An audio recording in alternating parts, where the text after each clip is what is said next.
اعمال جمعہ، جمعہ کی نماز اور جمعہ کی فضیلت۔ جمعہ کے وہ اعمال جس کی حدیث پاک میں خاص فضیلت آئی ہے اور ان پر عمل کرنے سے ہر قدم پر 1 سال کی نفل نمازوں اور 1 سال کے نفل روزوں کا ثواب ملتا ہے۔ روایت کیا ہے اس کو امام ترمذی، ابو داؤد اور نسائی، ساتھ ابن ماجہ رحمت اللہ علیہ بھی ہیں۔ ملا علی قاری رحمت اللہ علیہ مصباح میں بعض ائمہ حدیث سے نقل کیا ہے کہ صحیح حدیث میں اتنی زیادہ فضیلت کسی اور عمل کی نہیں آئی ہے۔ وہ 6 عمل یہ ہیں: پہلا، غسل کرنا، مسجد جلدی جانا، پیدل جانا، امام کے قریب بیٹھنے کی کوشش کرنا، کوئی لغو کام نہ کرنا، خطبہ غور سے سننا۔ حضرت ابو ہریرہ رضی اللہ تعالیٰ عنہ فرماتے ہیں کہ رسول اللہ صلی اللہ علیہ وسلم نے ارشاد فرمایا، جب جمعہ کا دن ہوتا ہے تو فرشتے مسجد کے دروازے پر کھڑے ہو جاتے ہیں۔ پہلے آنے والے کا نام پہلے، اس کے بعد آنے والے کا نام اس کے بعد لکھ لیتے ہیں۔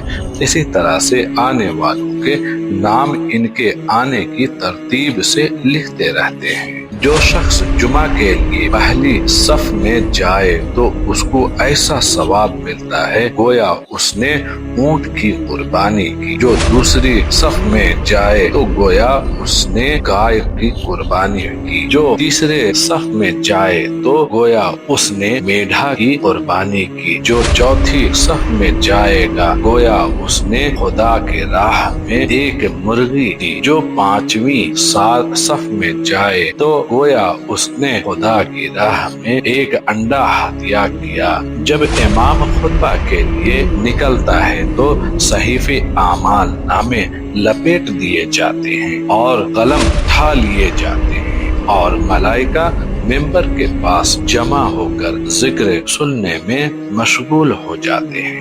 اس حدیث میں پہلی مراد صبح صادق سے طلوع آفتاب تک کا وقت مراد ہے، دوسری صف سورج بلند ہونے تک ہے، تیسری صف اسے کہتے ہیں جب آدمی پیدل چل رہا ہو اور اس کے پاؤں دھوپ کی گرمی کی وجہ کر جل رہے ہوں، چوتھی اور 5ویں صف اس وقت سے زوال کے وقت تک کا ہے۔ ان دونوں کا ثواب کم ہے اور زوال کا وقت نماز کے حق کی ادائیگی کا وقت ہے۔ اس میں نماز کے اجر کے علاوہ کوئی اجر نہیں ہے۔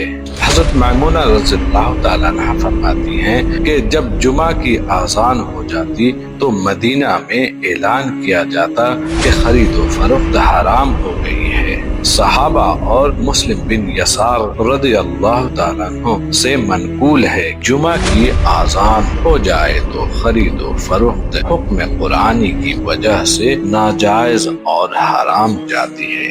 در مختار میں قول یہ ہے کہ پہلی اذان جو مسجد کے باہر دی جاتی ہے، دنیاوی امور چھوڑنا اور جمعہ کی طرف چلنا واجب ہو جاتا ہے۔ جن حاجرات پر جمعہ واجب نہیں ان حاجرات کے لیے یہ مشاغل درست ہے۔ جمعہ کے دن اذان ثانی کا جواب دینا درست نہیں بلکہ مکروہ ہے۔ اللہ تعالیٰ ہم سب کو کہنے سننے سے زیادہ عمل کی توفیق عطا فرمائے، آمین۔ آپ حضرات سے گزارش ہے کہ آپ لائک اور سبسکرائب ضرور کریں، کمنٹ کر کے ہماری غلطیاں ضرور بتائیں تاکہ اگلی بار میں اسے درست کر سکوں۔ آپ کا قیمتی وقت ہمارے لیے بہت اہمیت رکھتا ہے، آپ کا تہہ دل سے شکریہ ادا کرتے ہیں۔